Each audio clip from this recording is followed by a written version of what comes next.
Yo, minasan! Ada satu anime yang alur cerita, misteri, dan grafiknya keren banget loh di musim ini, yaitu Witch Have Atelier atau Tongaribushi no Atelier. Tidak heran, anime ini mendapatkan skor rating 8,68 di My Anime List. Bercerita tentang seorang anak perempuan biasa bernama Koko yang sangat kagum dengan sihir. Ia sering berharap dilahirkan sebagai seorang penyihir. Lagi pula rahasia di balik penggunaan sihir dijaga ketat dari orang-orang non-penyihir. Sewaktu-waktu dia bertemu dengan seorang penyihir sungguhan bernama Kifri dan mengintipnya merapalkan mantra. Tapi ternyata sihir itu tidak dirapalkan, melainkan digambar minasan. Akhirnya kebenaran di balik sihir secara drastis mengubah jalan hidupnya.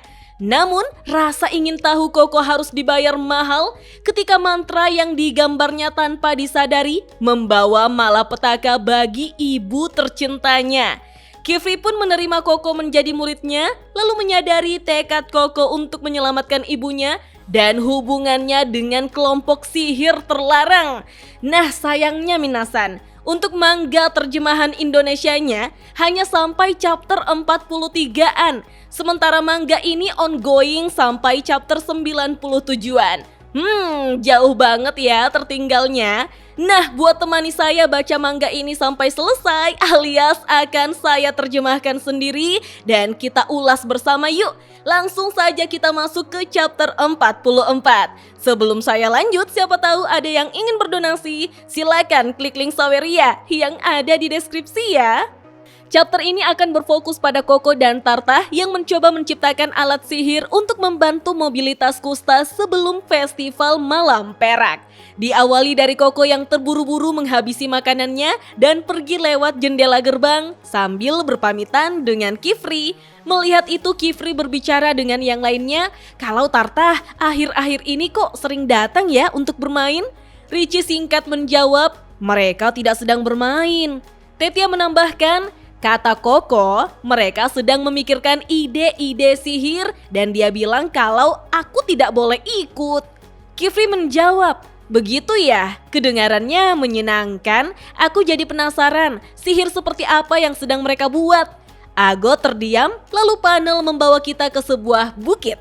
Terlihat Koko dan Tartah kelelahan minasan. Tartah mengeluh kalau mereka tidak berhasil, rasanya memang tidak realistis. Hal-hal seperti sihir yang dapat mengubah dunia, sudah 3 hari kita memikirkannya. Seperti yang diduga, kita sudah memikirkan hampir semuanya dan sekarang kita benar-benar kehabisan ide. Koko tersenyum mengatakan, tapi masih ada beberapa ide yang bagus, seperti yang ini yang dibuat olehmu Tartah dengan mengukir simbol penghancur di bagian bawah kaki kursi. Saat berjalan di jalan yang sulit dan tidak rata, setiap langkah akan mengubah tanah menjadi pasir yang halus dengan sihir. Tartah menggaruk kepala. Tapi aku sempat mencoba mengukir kayunya agar bentuknya sesuai, tapi syukurlah aku berhenti setelah menyelesaikan kaki bagian depan. Di kota, itu hanya akan menghancurkan lantai kayu dan bahkan batu jalan. Saat hujan, itu juga tidak akan berguna di tanah berlumpur. Tangga pun bisa runtuh di bawah kakimu. Kita harus memikirkan ide yang lebih baik. Tapi rencanamu juga tidak buruk, Koko. Sihir di mana tangga dan jalan bergerak membawa orang ke tujuan mereka. Kedengarannya sangat praktis dan menyenangkan, bahkan juga keren. Koko berpikir menanggapi. Tapi ada begitu banyak jalan di seluruh dunia dan jalan-jalan tua di luar kota masih terlalu sulit untuk dilalui. Sulit membayangkan situasi di mana itu bisa berhasil. Padahal kita hanya ingin mengubah dunia sebatas kemampuan kita. Tapi ternyata masih sangat sedikit yang benar-benar bisa kita lakukan. Kira-kira berapa banyak sihir yang dibutuhkan untuk mengganti setiap jalan yang ada ya? Tartah kembali berdiri dan berkata, tapi bahkan jalan yang sekarang kita lewati juga dibuat oleh seseorang di masa lalu demi orang lain. Kalau begitu, kita masih bisa terus melakukan lebih banyak lagi dan lebih banyak lagi untuk menciptakan jalan yang benar-benar cocok bagi semua orang. Mendengar itu, Koko termenung bertanya, kenapa ya para penyihir di masa lalu tidak membuat semua jalan seperti itu? Tartah menjelaskan, karena mereka adalah penyihir. Kurasa berjalan kemana-mana bukanlah hal yang sulit bagi mereka. Saat suatu masalah tidak menyusahkanmu, ada banyak hal yang tidak akan disadari jika itu bukan masalah bagimu. Meski begitu, tetap ada sihir yang diciptakan untuk meringankan beban orang lain. Jadi maksudmu, kita juga harus berusaha lebih keras kan, Koko? Koko berpikir sejenak, lalu memegangi pundak Tartah dan berkata penuh semangat, "Bukan itu, berjalan itu tidak sulit. Berjalan memang tidak sesulit itu bagi para penyihir. Mungkin saja kamu benar, Tartah. Jika kita menggunakan sihir ini, kita mungkin bisa mengubah hal-hal yang tidak bisa kita lakukan menjadi sesuatu yang bisa kita lakukan." Beberapa waktu berselang, Koko dan Tartah pulang ke atelier. Orang-orang melihat Tartah dan Koko yang bersemangat saling berkata, "Aku akan segera pulang dan mencobanya ya, sampai besok." Lalu Tartah meminta maaf pada Kifri karena telah mengganggunya. Sedangkan Koko meminta izin untuk membukakan jendela gerbang untuk Tartah. Di sini Kifri cuma iya-iyain aja, membuat Olrugio berkata, "Dia benar-benar pergi secepat anak panah ya." Kifri membalas, "Aku yakin mereka sudah menemukan ide yang bagus." Agot pun bertanya, "Ide yang bagus? Apa kau tahu?" Sembari tersenyum, Kifri menjawab, "Tentu." Keduanya menunjukkan ekspresi orang yang ingin membuat sesuatu atau menggambar sesuatu dan mereka tidak bisa menahannya, bukan? Kifri pun mendekati Koko dan berkata dengan lembut, "Jika ada sesuatu yang kalian butuhkan, katakan padaku ya." Koko dengan riang menjawab, "Terima kasih banyak." Hal itu membuat Agot penasaran minasan.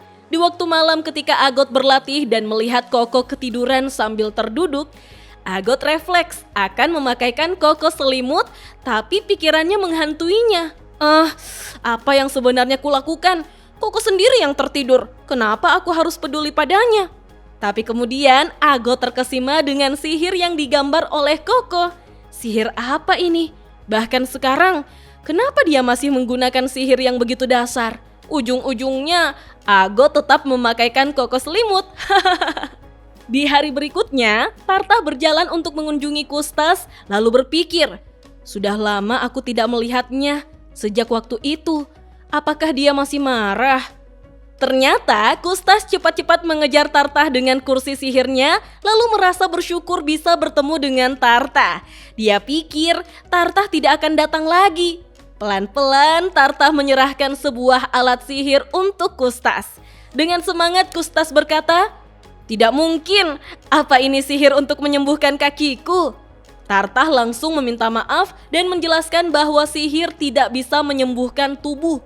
Kustas pun tertunduk mengatakan, "Begitu ya, benar juga. Karena kalau itu bisa dilakukan, mungkin sudah tidak ada lagi orang yang sakit atau terluka kan?" Tartah menjelaskan, "Meskipun mustahil mengubah dirimu agar sesuai dengan dunia, aku bisa mengubah dunia agar lebih sesuai untukmu. Sihir ini seperti itu, sama seperti dunia yang kulihat dengan mataku dahulu. Telah diubah agar sesuai denganku." Kustas pesimis berkomentar, "Dunia ya? Kenapa kau mau sejauh itu?" Perlahan Tartah kembali menjelaskan, "Karena meskipun ini demi dirimu, ini juga demi diriku sendiri. Kustas, berkat melihat penderitaanmu, aku jadi menyadari begitu banyak kesulitan yang sebelumnya tidak pernah kulihat. Dan setelah melihatnya, aku tidak bisa berpura-pura tidak tahu. Jika aku sebenarnya bisa membantumu, tetapi memilih tidak melakukannya, maka aku sendiri yang akan menderita. Jadi, bekerja samalah denganku. Maukah kau membantu seseorang yang ingin membantumu?" Kustas pun tersenyum manis menjawab, "Ada apa denganmu? Aku jadi tidak tahu sebenarnya siapa yang membantu siapa. Hei Tartah, alasan aku masih hidup sampai sekarang adalah karena kau, Dagda, dan Koko yang sudah menyelamatkanku. Orang yang bisa menyelamatkan orang lain itu luar biasa. Aku sudah menerima begitu banyak bantuan. Tapi kalau aku bisa menjadi penyelamatmu, berarti aku juga akan menjadi salah satu orang yang luar biasa itu kan?" Di bukit tempat Koko berada, Tartah dan Kustas telah tiba. Namun Kustas merasa kesusahan memakai kursi sihirnya untuk naik ke atas bukit. Menurutnya, tempat ini berbahaya. Koko yang sudah sampai dekat mereka berkata, "Apa kau baik-baik saja?" Kustas menjawab, "Ah ya, sebenarnya aku tidak baik-baik saja, tapi juga baik-baik saja. Aku baik-baik saja karena kalian akan membuat semuanya menjadi baik-baik saja kan?"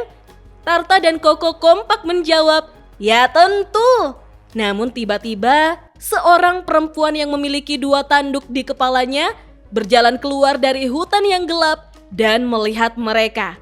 Dia berkata, "Tuan Restis, apakah Anda melihat mereka, Tuan Restis? Lihat, ada para penyihir di sana." Tertulis pada panel akhir, sihir milik Koko dan teman-temannya akan mengubah dunia. Lalu siapakah gadis misterius ini? Dan chapter 44 Witch Hat Atelier pun berakhir sampai di sini minasan. Kita langsung saja yuk lanjut ke chapter 45. Dah.